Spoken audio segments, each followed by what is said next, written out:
Sir. मैं अल्हम्दुलिल्लाह। आप हैं दोस्तों, आपका और हमारा अपना अच्छी यूट्यूब चैनल नहीं करते, सब ठीक ठाक होकर चलते दोस्तों। वीडियो का टाइटल है diplomats are unsafe in Pakistan, I think. खैर, सभी कोई यहाँ पर अनसेफ है। देखते हैं अभी क्या हुआ है वीडियो, और फिर इस पर मज़ीद बात करते हैं।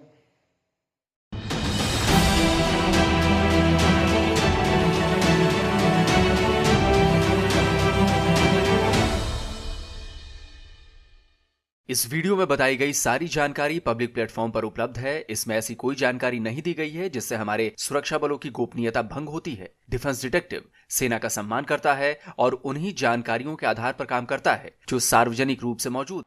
पाकिस्तान में एससीओ का समिट होने जा रहा है। पाकिस्तान में चैंपियंस ट्रॉफी होने जा रही है। क्या इतने बड़े आयोजन पाकिस्तान में सुरक्षित पूरे हो पाएंगे? इन बड़े आयोजनों के दौरान कोई अनहोनी तो नहीं हो जाएगी ना? और अगर वाकई एससीओ समिट होगा या फिर चैंपियंस ट्रॉफी होगी, उस दौरान कोई हमला हो गया तो उसकी जिम्मेदारी कौन लेगा? नमस्कार दोस्तों, डिफेंस डिटेक्टिव के एक और नए एपिसोड में आप सभी का स्वागत है। मैं हूं आलोक। दोस्तों, मैंने जो अभी सवाल उठाए हैं, ये केवल सवाल इसलिए नहीं उठाए हैं कि पाकिस्तान का विरोध करना है, पाकिस्तान के खिलाफ जा रहा है, बल्कि सवाल इसलिए बेहद जरूरी हैं क्योंकि पाकिस्तान किसी भी सूरत में सेफ कंट्री नहीं है। पाकिस्तान के किसी न किसी कोने में रोज बरोज कोई ना कोई आतंकी हमला जरूर होता है। और कल तो एक ऐसा हमला हुआ जिसमें एक दो नहीं बल्कि 12 देशों के डिप्लोमैट्स एक साथ हलाक हो जाते। अब जब डिप्लोमैट्स की ऐसी सिक्योरिटी है तो फिर एससीओ और चैंपियंस ट्रॉफी के आयोजनों और उसमें शामिल होने के लिए पाकिस्तान आने वाले foreign dignitaries, guest, visitors, journalist, cricket team और क्रिकेट फैंस को कैसे सुरक्षा मिल पाएगी? पाकिस्तान में 22 सितंबर को एक बहुत बड़ा हमला हुआ। ऐसा हमला जो हुआ तो पाकिस्तान के स्वात में, लेकिन उसकी धमक दुनिया के 12 देशों में सुनाई पड़ी क्योंकि इस आतंकी हमले में टारगेट पर थे 12 देशों के डिप्लोमैट्स। सबसे पहले आपको बताता हूं कि स्वात में हुआ क्या और क्या और हो सकता था। यह भी जानना जरूरी है कि एक साथ 12 देशों के डिप्लोमैट्स स्वात में करने क्या गए थे, क्या कर रहे थे। स्वात में डिप्लोमेटिक कॉन्वॉय पर जबरदस्त हमला हुआ है और इस हमले में कॉन्वॉय की सिक्योरिटी में तैनात एक पुलिस वाले की जान चली गई। इस पुलिस वैन की हालत देखिए, यही वो वैन है जो आतंकी हमले का शिकार हुई है। इस कॉन्वॉय में 12 देशों के राजनयिक शामिल थे। कौन कौन से देश के राजनयिक थे ये भी देख लीजिए। इंडोनेशिया, इथोपिया, पुर्तगाल, Kazakhstan, Bosnia and Herzegovina, Zimbabwe, Rwanda, Turkmenistan, Vietnam, Iran, रूस और Tajikistan. The Khorasan diary Pakistan का न्यूज़ पोर्टल है। इफ्तिकार फिरदौस, इशनुल्लाह टीपू महसूद, रिकार्डो वेले, फ़कर काका खेल, नवाब अली खाटक और किरण भट्ट जैसे पत्रकार इस पोर्टल से जुड़े हुए हैं।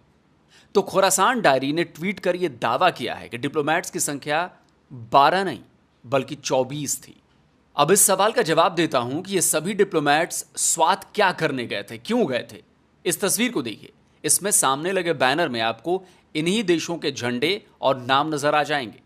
असल में ये Swat chamber of commerce and industries के प्रोग्राम की तस्वीर है जिसके लिए इन सभी फॉरेन डिप्लोमैट्स को बुलाया गया था। देखिए, इसी बैनर के ऊपरी हिस्से में लिखा हुआ है, welcome to ambassadors, distinguished guests and ICCI delegation. इसी तस्वीर में जो शख्स पोडियम पर नजर आ रहे हैं वो है पाकिस्तान में रूस के राजदूत अल्बर्ट खुरैफ। हमले में अल्बर्ट समेत सभी डिप्लोमैट्स बाल बाल बच गए। पाकिस्तान में रूस के दूतावास ने ट्वीट कर बताया कि 22 सितंबर को एम्बेसडर अल्बर्ट और दूसरे राजदूत Islamabad chamber of commerce and industry के स्वात टूरिज्म समिट में हिस्सा लेने स्वात गए थे। कार्यक्रम के बाद होटल जाने के दौरान एस्कॉर्ट गाड़ी एक माइन से टकराई जिसमें कई पुलिस वाले घायल हुए हैं, लेकिन डिप्लोमैट्स को कोई नुकसान नहीं पहुंचा है। पाकिस्तान की खुशकिस्मती रही कि इस हमले में डेलीगेट्स की जान बाल बाल बच गई। लेकिन अगर इस हमले में एक भी डिप्लोमैट को कुछ हो जाता तो फिर पाकिस्तान का क्या होता? आज ये सवाल भारत ही नहीं बल्कि खुद पाकिस्तान के एक्सपर्ट्स पूछ रहे हैं। पाकिस्तान के अंदर जो 11 मुल्कों के एम्बेसडर्स 11 मुल्कों के एम्बेसडर्स का एक डेलीगेशन जो है वो स्वात जा रहा था। रास्ते में हमला हो गया और उस हमले के अंदर एक पुलिस वाला शहीद हुआ और बाकी जो उसकी गाड़ी जख्मी हुई है या वो गाड़ी को तबाह हुई है, बाकी जो लोग हैं वो सारे महफूज हैं, शुक्र अल्हम्दुलिल्लाह एंड थैंक्स कि शुक्र है ये तमाम की तमाम जो डिप्लोमेट्स हैं ये बच गए हैं, कुछ जो कोई ऐसी हरकत नहीं हो गई, कुछ ऐसा हो नहीं गया, इनकी जान नहीं चली गई, वरना आज पाकिस्तान बड़ी मुश्किल में होना था। अगर ये हो जाता, भगवान ना करे कभी ऐसा हो, लेकिन 12 एम्बेसडर अगर निपट जाते तो पाकिस्तान की जो सो कॉल्ड डिप्लोमेसी है जो ऑलरेडी नॉन एग्जिस्टेंट है, ये 30 साल पीछे चली जाती। और पाकिस्तानी नहीं सेफ एनवायरनमेंट प्रोवाइड कर सकते। पाकिस्तानियों को मेरी बात बुरी लगेगी, लेकिन भाई वहां पे पाकिस्तान में पाकिस्तानी सेफ नहीं है यार। आप दुनिया भर को गारंटी कैसे दे रहे हो? आप किस तरीके से, आप कब तक बोलते रहोगे कि इंडिया की साजिश है, यहूदियों की साजिश है, इसकी साजिश है? कभी तो यह भी कह लिया करो कि हाँ पाकिस्तानी नालायक हैं, आपकी फौज नालायक है, आपकी आईएसआई नालायक है, जिसको आप नंबर 1 कहते हो। यह हमला पाकिस्तानी गवर्नमेंट का, पाकिस्तान की आर्मी का, पाकिस्तान के खुफिया एजेंसीज का, खैबर पख्तूनख्वा गवर्नमेंट का इतना बड़ा फेल्योर है जिसके बारे में सोच सोचकर हैरानी हो रही कि भाई इतनी नालायकी कैसे की जा सकती है। वैसे तो पूरा पाकिस्तान अनसेफ है, कब कौन कहां मारा जाएगा कोई ठिकाना नहीं। ऊपर से फॉरेन डिप्लोमेट्स जिनकी जान पाकिस्तान में हमेशा तलवार की नोक पर बनी रहती है। और जगह कौन सी? खैबर पख्तूनख्वा का स्वात, जहां हर हफ्ते नहीं तो महीने 2 महीने में कोई ना कोई बड़ा हमला होता ही रहता है। वहां इतने सारे फॉरेन डिप्लोमेट्स का प्रोग्राम करवाना, उनको सड़क के रास्ते लाना ले जाना, इससे बड़ी मूर्खता और क्या होगी। टूरिज्म डेवलपमेंट के लिए आयोजित ये समिट स्वात के मिंगोरा में करवाया गया था। आपको मैप के जरिए समझाता हूं। देखिए ये रेड बॉक्स में जो है उस जगह का नाम है मिंगोरा। मिंगोरा स्वात का ही एक शहर है, इसी जगह समिट हुआ था। तो समिट के बाद ये सभी डिप्लोमेट्स मालम जब्बा के होटल की तरफ जा रहे थे जहां इन्हें ठहराया गया था। अब इस मैप को देखिए, मिंगोरा से होती हुई सड़क मालम जब्बा जाती है। इस सड़क का नाम ही मालम जब्बा रोड है। तो इसी रास्ते में मालम जब्बा पहुंचने से पहले ही इस कॉन्वॉय को धमाके से उड़ाने के लिए आईईडी विस्फोट किया गया। गनीमत रही कि धमाके की चपेट में कॉन्वॉय की एस्कॉर्ट गाड़ी आई। एस्कॉर्ट गाड़ी बुरी तरह से डैमेज हो गई। इसमें एक सवार पुलिस वाले की जान चली गई, जबकि 3 गंभीर रूप से घायल हो गए। शुरुआती जांच में पता चला है कि धमाका रिमोट से कराया गया, यानी हमलावरों को न केवल डिप्लोमेट्स के आने की जानकारी थी बल्कि उनका पूरा रूट पता था। अब डीआईजी साहब ने वहां पे जो पुलिस वाले हैं वो कहते हैं कि एक्सप्लोजन हुआ, एक remote controlled improvised explosive device, IED बोलते हैं। इट मींस कि उनको पहले ही पता था इस रूट का। मुझे ये बताएं ना यार, आपको पहले ही पता था उस रूट का, उनको मिसअंडरस्टैंडिंग हो गई। जो बस थी, जिस बस के अंदर या जिस गाड़ी के अंदर एम्बेसडर्स थे, अगर उस पर अटैक हो जाता तो पाकिस्तान का डिप्लोमेटिकली कुछ नहीं रहना था। सच्ची बात तो ये है। आज हम बड़े खुश हैं, एम्बेसडर सेफ हैं, खुश हैं और उनको सेफ जगह पे ले दिया गया। अब हेलीकॉप्टर उड़ेंगे तो पहले हेलीकॉप्टर उड़ा लो, ना लेके जाओ उन लोगों को गाड़ियों पे। यार क्या बात करते हो? 2-3 हेलीकॉप्टर हायर करो, जान छुड़ाओ। आपको जो पता आपके मुल्क के हालात क्या हैं, और हम वहां पे एक लोकल चैम्बर ऑफ कॉमर्स में उनका जी दौरा कराना है, जी दौरा कराना जी हमने। ओ यार, चैम्बर ऑफ कॉमर्स नो कह जो इतने आ जाए, इस्लामाबाद आ जाए। आपको नहीं आपके मुल्क के हालात का पता, आपको नहीं पता कि वहां पे क्या है और क्या नहीं है। कि जिस बंदे ने ये सारे का सिक्योरिटी प्लान तरतीब दिया था, और ये सूबा जो है ये इमरान खान साहब की जुरिस्डिक्शन है, ठीक है। आज वो कह रहे हैं कि हमने बहुत बड़ी गलती की। अगले 10 साल भी इन इलाकों में कोई सफीर नहीं जाएगा, 10 साल भी इन इलाकों में सफीर नहीं जाएगा, ठीक है जी।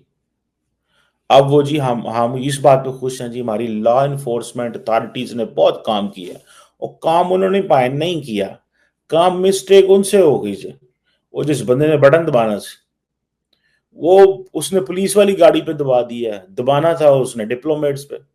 आप कह रहे हो कि इन्वेस्टमेंट आएगी, ऐसे में आती है इन्वेस्टमेंट? एम्बेसडर उड़ाने का प्लान है और इनको पता ही नहीं है। जो नंबर 1 एजेंसी है दुनिया की, उसको पता ही नहीं है कि अटैक होने वाला है, अटैक हो गया। ये मैं बता रहा हूं, कल इनके एम्बेसी सेफ नहीं है भाई।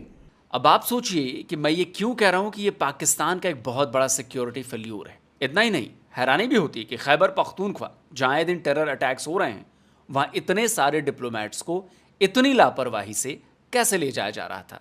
आप अटैक कर देंगे। स्वात जो है कहा तो ये जाता है कि जी बहुत खूबसूरत इलाका है और कई लोग तो स्वात को जो है वो स्वर्ग जैसा भी मानते हैं, लेकिन स्वर्गवासी ना कर दें किसी को, मुझे ये डर है। लेकिन स्वात में इससे पहले भी ऑपरेशंस चलते रहे हैं और आपको मालूम है कि स्वात के लोग जो है वो मना कर रहे हैं कि ऑपरेशंस ना किए जाए। एक तरफ कह रहे हैं कि जी वहां पे टेररिस्ट मौजूद हैं, उनके ऊपर ऑपरेशन होगा, दूसरी तरफ 10-11 एम्बेसडर को जो है वो वहां पे भेज दिया गया घूमने फिरने। मुझे समझ नहीं आ रही कि एक तरफ तो आप कह रहे हैं कि स्वात जो है वो सेफ जगह नहीं है और वहां पर टेररिस्ट मौजूद हैं जो कि अटैक कर रहे हैं, वहां के अपने लोग कह रहे हैं कि आप ऑपरेशन यहां से स्टार्ट मत कीजिए बल्कि पंजाब से कीजिए, इसलिए कि हाफिज सईद, मसूद अजहर और इसी तरह के जो हमारे अनमोल रतन है वो तो पंजाब में। लेकिन आप कह रहे हैं नहीं, क्योंकि वहां पे टीटीपी मौजूद है स्वात के इलाके में और केपीके में और साथ साथ अफगान बॉर्डर जो है वहां पे भी टेंशन है, तो इसलिए जी हम तो ऑपरेशन वहां से करेंगे। चले मान लिया आपने कहा, यानी कि भाई लोग ने कहा कि हम ऑपरेशन वहां से करेंगे क्योंकि सारी प्रॉब्लम वही है, यानी कि टीटीपी वही अटैक कर रही है और वहां पे जो है लड़ाई चल रही है और स्वात में भी टेररिस्ट है और पूरे केपीके में टेररिस्ट है। चले मान लिया, उसके बाद आखिर कौन ऐसा जो है हमारे यहाँ इतना अक्लमंद बैठा हुआ है जिसने ये प्लान किया कि यहाँ पे इन सब एम्बेसडर्स को भेज दिया जाए, और वो भी क्यों, मतलब किस लिए? और उसके बाद इस तरह से अटैक जो हुआ है उसके बाद वो सब तो शुक्र है बच गए और वापस इस्लामाबाद पहुंचाया गया।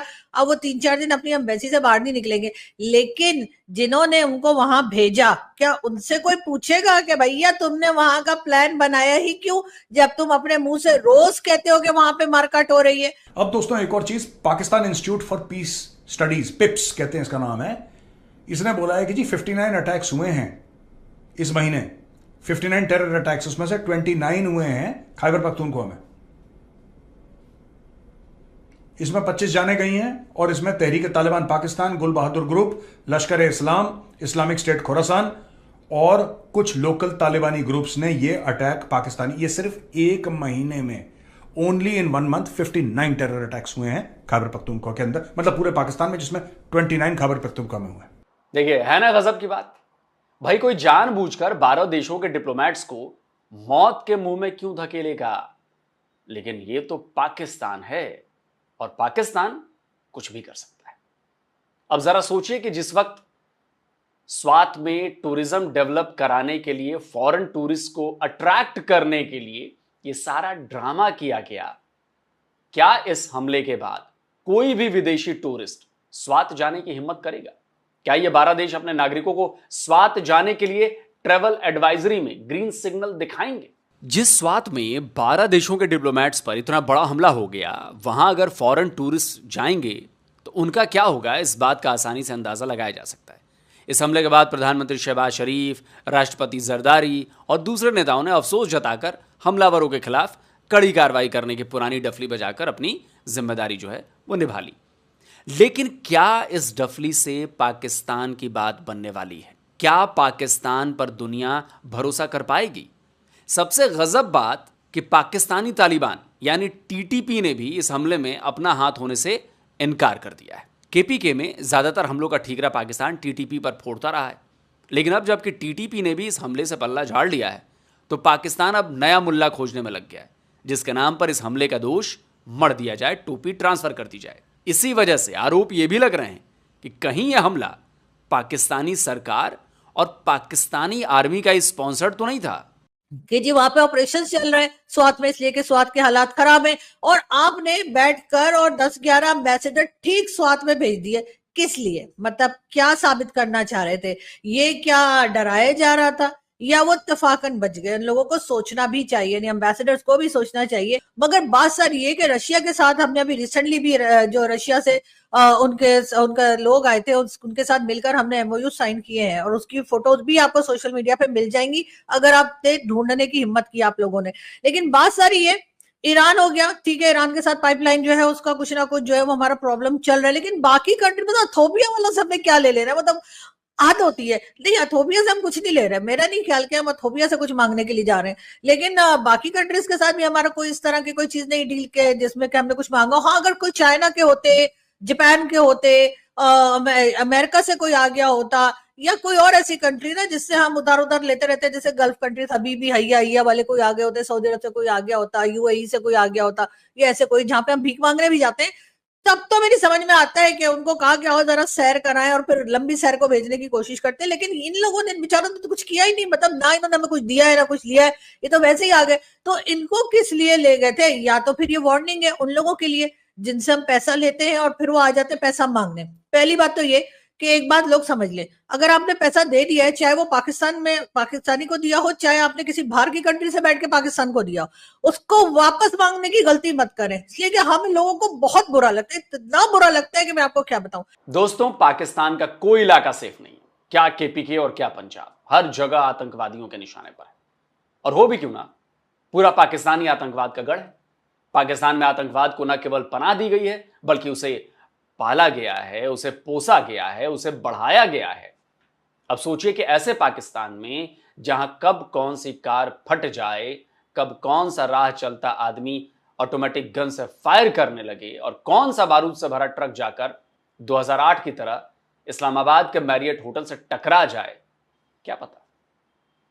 अब ऐसे देश में एससीओ का सबमिट कराना, चैंपियंस ट्रॉफी कराना कितना खतरनाक साबित हो सकता है, इस बारे में सोचते ही रूह कांपने लगती है। 1 महीने से भी कम का वक्त बचा है। 15 और 16 अक्टूबर को शंघाई कोऑपरेशन ऑर्गेनाइजेशन से जुड़े देशों के हेड्स या उनके प्रतिनिधि पाकिस्तान आने वाले हैं, यानी एससीओ की मीटिंग है। पाकिस्तान ने भारत के प्रधानमंत्री नरेंद्र मोदी को भी इस समिट के लिए आमंत्रण भेजा है। हालांकि प्रधानमंत्री जाएंगे या नहीं अब यह तय नहीं है। तो अब आप ये सोचिए कि एससीओ समिट के लिए दुनिया के 25 से ज्यादा देशों के लीडर्स और डिप्लोमैट्स पाकिस्तान आएंगे। 2 दिनों तक कई कई मीटिंग्स होंगी और पाकिस्तान में जो सिक्योरिटी थ्रेट्स लगातार बने हुए हैं, अगर ऐसे में कोई हमला हो गया तो फिर क्या होगा। ठीक ऐसा ही खतरा अगले साल होने वाली चैंपियंस ट्रॉफी का जो टूर्नामेंट होने वाला है उसको लेकर भी है। चैंपियंस ट्रॉफी की तैयारियों का जायजा लेने के लिए आईसीसी की टीम पाकिस्तान आई हुई थी। बताया जा रहा है कि कराची और रावलपिंडी के स्टेडियम के इंतजामों से आईसीसी की टीम सेटिस्फाइड है। लेकिन सवाल यह उठता है कि क्या आईसीसी टूर्नामेंट के दौरान पाकिस्तान की सिक्योरिटी को एनालाइज कर पाएगी?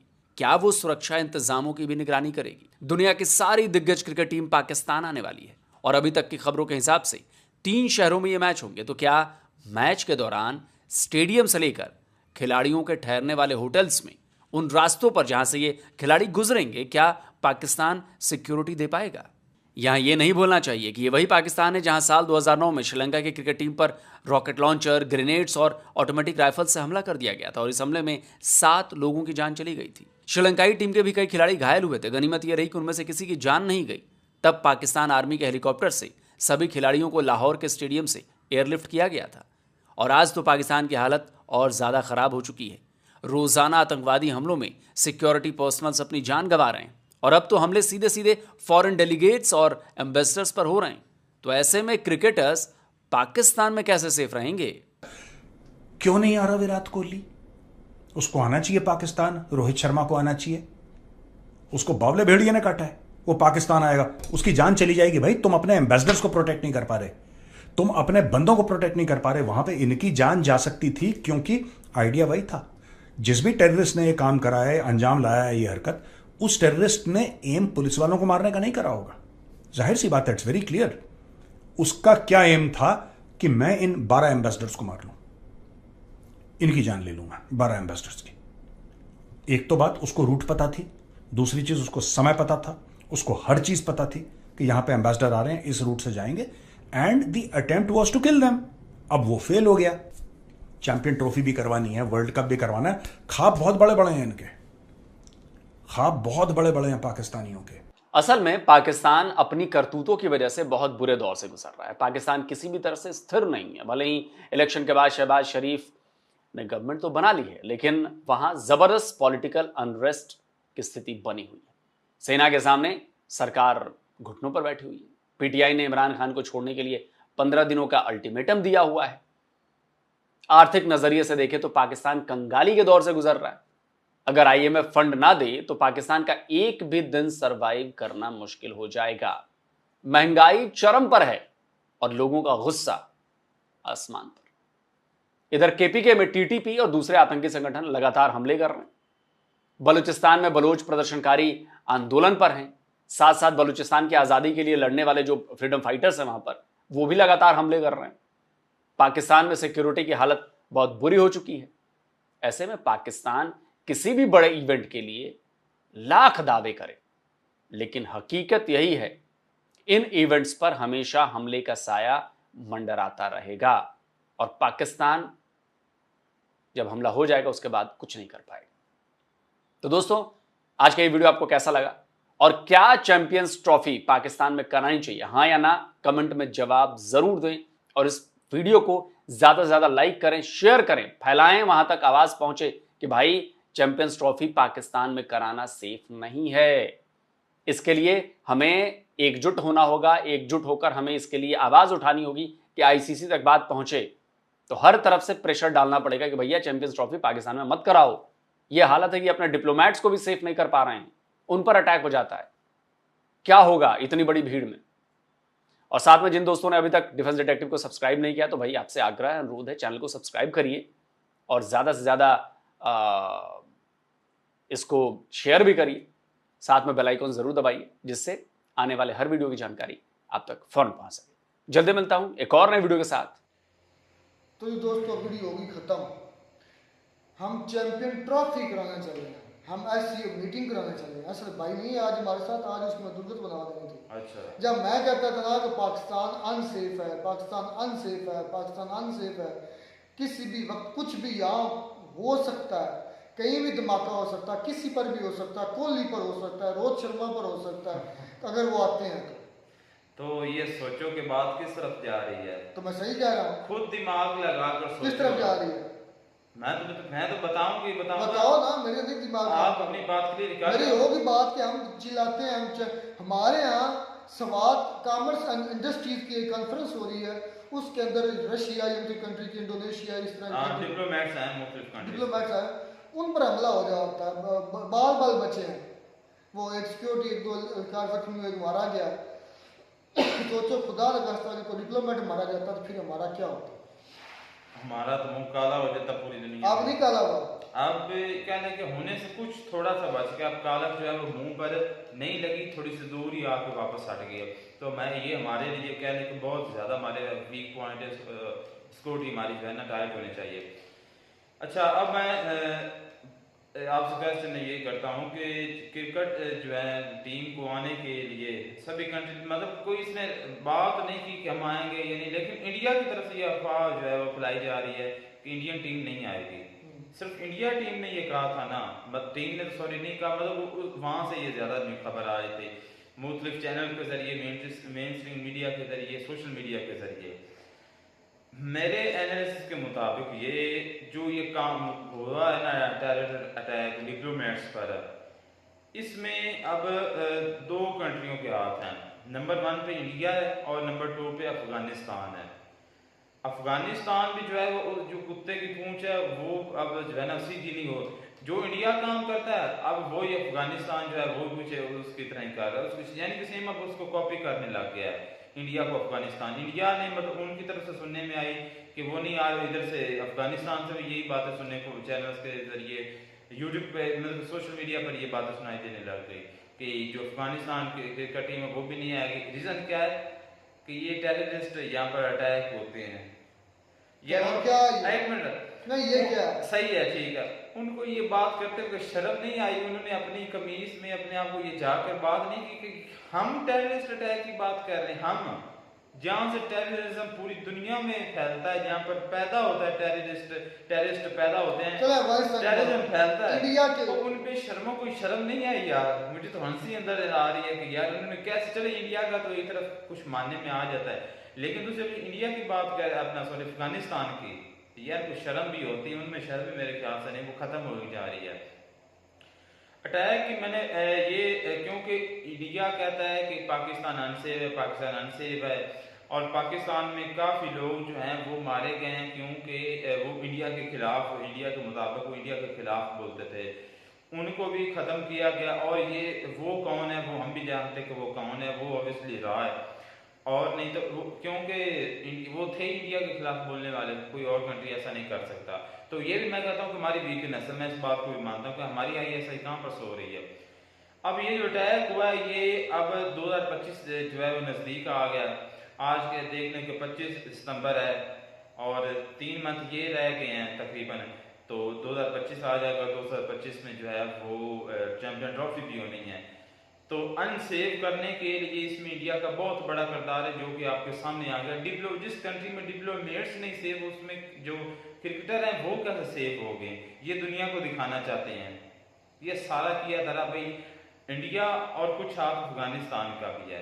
ये मजबूर कह रहे हैं पाकिस्तान को। पाकिस्तान तो खुद पहले मतलब कि इस तरह के कांड वगैरह कुछ करता रहता है कि हम ये हमला हम पर करें। पाकिस्तान को ये दोनों कंट्री उकसा रही है कि आप हम पर हमला करो, हमला करो, हमला करो।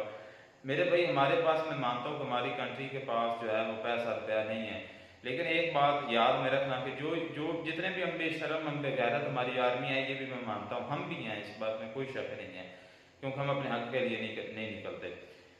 लेकिन जब बात आ जाएगी ना हमारी कंट्री पर, तो क्या कर लो, मैं वही बात बता रहा हूँ।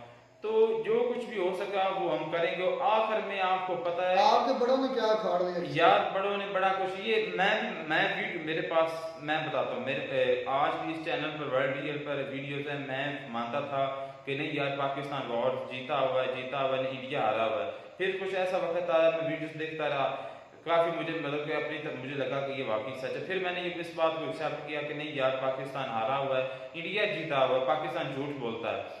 ये आज भी ओल्डेस्ट वीडियो आप चेक कर लेना, आपको मिल जाएंगी। लेकिन मैंने फिर खुद से कुछ सर्च किया, खुद मेरे पास कुछ वीडियो आई, फिर मैंने मतलब कि अपने कॉलेज स्कूल टीचर से भी डिस्कशन की, फिर काफ़ी मुझको टाइम लगा। उसके बाद मुझे ये पता चला, और फिर मैंने कुछ फौजियों से भी जो रिटायर हो चुके हैं या कुछ हादसा, उनसे भी डिस्कशन की। तो फिर मैंने देखा कि जो फिर मैं अपनी बात, अपने माइंड की बात करता हूँ, तो मुझे ये लग रहा है कि पाकिस्तान इसमें जीता हुआ है। वो इस तरह, अच्छा मैंने वो बात, मुझे फिर ये किसी मुद्दे पर करेंगे, लेकिन अपनी मैं जो बात करूँ वो ये कि पाकिस्तान जीता हुआ, इसकी मैं ना तफसील फिर बताऊंगा। अच्छा बात आ गई इधर के, पाकिस्तान जो है जो कुछ भी हो सका वो करेगा।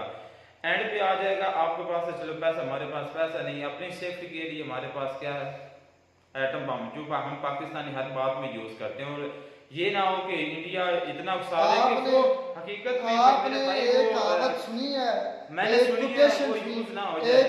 एक कोटेशन, जो भौंकते हैं वो काटते नहीं, हाँ सुनी हुई है, जो गरजते हैं वो बरसते नहीं। हाँ हम भौंकने वालों में हैं, हम काटने वालों में नहीं है।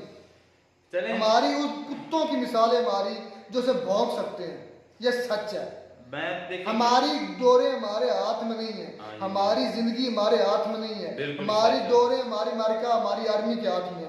हो सकता है हमारे जो आप एटम बम का जुर्लू लेकर फिर रहे हैं ना, एक छंकनू लेकर फिर छनका रहे हैं पकड़ कर, एटम बम छनकना, हो सकता है उसके पास पर, अमेरिका के पास हो, इजराइल के पास हो, आप पता नहीं कहाँ बैठे हो। हाँ, मैं बैठा हूँ, बस आपको सारा नॉलेज सच यही है। मैंने इस जो भौंकते हैं वो काटते नहीं, जो गरजते हैं वो बरसते नहीं, जो बतूनी होते हैं वो क्या, एक मुझे शेर भी याद आ गया कि जो खाली बर्तन होते हैं वो ज्यादा आवाज करते हैं, खाली बर्तन है, ये शेर है। हम वो मुझे पूरा शेर नहीं याद आ रहा भाई, मैंने मैट्रिक लेवल पर पढ़ा था, इतना अरसा हो गया मुझे। अच्छा ठीक है, लेकिन जो मैं अपने एनालिसिस के मुताबिक की बात करूँ, मेजर साहब भी करते रहते हैं, तो ये है कि इससे भी पाकिस्तान का इमेज जो है वो ज़्यादा बुरा गया है मुख्तलिफ कंट्रियों में। तो इससे जो उनके जो होंगे क्या कि क्रिकेट बोर्ड, उनके जो चेयरमैन को, वो भी यार ये सोचेंगे कि हमारे वहाँ पर डिप्लोमेट्स नहीं महफूज, तो क्रिकेटर जो है हमारे वो कैसे महफूज है, हमें मरवाने थोड़ी हैं। तो ये एक बहुत बड़ी चाल, अगर अपने माइंड के मुताबिक आप इसको सामने रख के सोचें तो इसमें इंडिया जरूर मुलव्वस है। मैं ये तुम्हें सबूत यार इंडिया मुलव्वस है। अच्छा मेजर साहब जो बात करते हैं अपने, मैं मान लेता हूँ इंडिया मुलव्वस है, फैटफ भी है, यूएनओ भी है, सबूत का टकोरा जाओ। ये तो बात बिल्कुल सच, सबूत होने चाहिए, लेकिन मैं खुद की बात करूं, अपने एनालिसिस की, मैं दिमाग की बात कर रहा हूं। तुम्हारी जितनी एज है ना, उतना बड़ा जो है ना मेजर का एनालिसिस है, जितनी तुम्हारी एज है, सही है, उसके साथ तुम खुद को कंपेयर कर रहे हो। ठीक है, जिस तरह मेजर एनालिसिस करता है, बड़ा तुम एंकर हो गए हो, कल तुम पैदा हुए फीडर, कल तुम्हारे मुंह से मैंने खींचे हैं, तुम आज मेजर के साथ एनालिसिस करने बैठ गए, जिसने सारी जिंदगी फौज में गुजारी है, जिसको काम ही यही है। ये बात तो सच है। फौज के जो कह लें कि जो किचन है वहाँ पर उन्होंने गुजारी है, फौजियों के लिए चपाती बना बना कर जो है ना वो उनको खिलाई है। इसके अलावा फौज उनका कोई और दूसरा काम नहीं है। अब आ गए यहाँ पर हमारे यहाँ होते मिरासी वो तुमने कहाँ गुजारी है, भैंसों के चिचड़ देखिए निकाल कर। मेरी उम्र जो आपके सामने आप खुद कह रहे हैं कि मैंने इनके मुंह से जो फीडर वो खींचा है, तो मेरी तो वाकई अभी इतनी तो फिर कैसे तुम खुद को मेजर के साथ कंपेयर कर? मैं मेजर के साथ नहीं कंपेयर मैंने कर कभी रहा। ये दावा नहीं किया तुम मेरे हाथों में जाम पालो और तुम मेजर के साथ कंपेयर करने शुरू हो गए। सुभान अल्लाह, छोटा मुंह बड़ी बात, कोई दिमाग बात नहीं। सब इंसानों में होता है, दिमाग होता अब है। उसको यूज करने की जो है वो कहने की कितना कैपेसिटी नालायक है है, तेरा। कितना करते हैं। कितना नालायक है तुम, तो मेरे साथ बहस नहीं कर सकते, मेरी तो बड़ी ऊपर की हस्ती है। और यार तुम ये बातें करके ना मुझे छोटा जाहिर करना चाहते हो वीडियो में भी, और वैसे भी ये बोलती हैं यहाँ पर मन करे और जो सच है वो छुप जाए। यार सच नहीं छुपेगा, ये इंडिया ने किया हुआ, चाहे जो मर्जी हो जाए, और कई लोग इसको मानते भी हैं।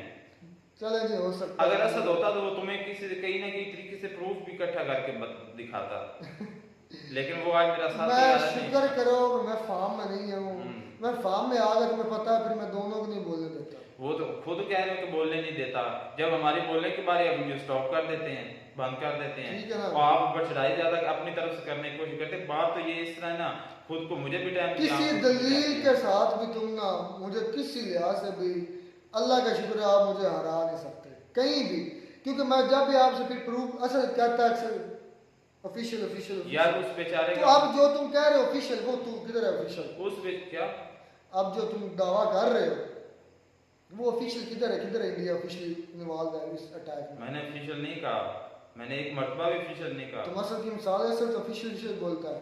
मैं और फिर मैंने एक मेरे सर को ऐसा उस ऑफिशियल में उलझाया, फिर ऐसे उसके बाद ऑफिशियल भूल गया कि मैंने आज अच्छा तो देखें कि मैंने जो कहना था वो चले कह चुका खैर हूं। ऐसा नहीं है, लेकिन मुझे लगता है कि वाकई पाकिस्तान एक डेंजरस कंट्री है। अगर पाकिस्तान डेंजरस कंट्री ना होता तो पाकिस्तान में आए रोज धमाका ना होता। अगर पाकिस्तान डेंजरस कंट्री ना होता तो 11 लाख और 14 लाख और जो भाई मेरी बात सुनो, 8 लाख 7 लाख कोई भी कंट्री जो है वो 8 लाख लोग पढ़े लिखे गए जो कि लीगल तरीके से गए हैं, और जो इलीगल तरीके से गए हैं मैं कहता हूँ वो इससे 2-3 टोटल 20 से 25 लाख या 30 लाख लोग पाकिस्तान एक साल छोड़ कर गए होंगे। अगर पाकिस्तान इतना तो अच्छा भाई जहाँ पर 6 वॉर्स लड़ी जा चुकी हों तो उसका कंट्री कैसे मिलता है याद नहीं होता है? वीडियो में नाटक सर गॉड ब्लेस यू।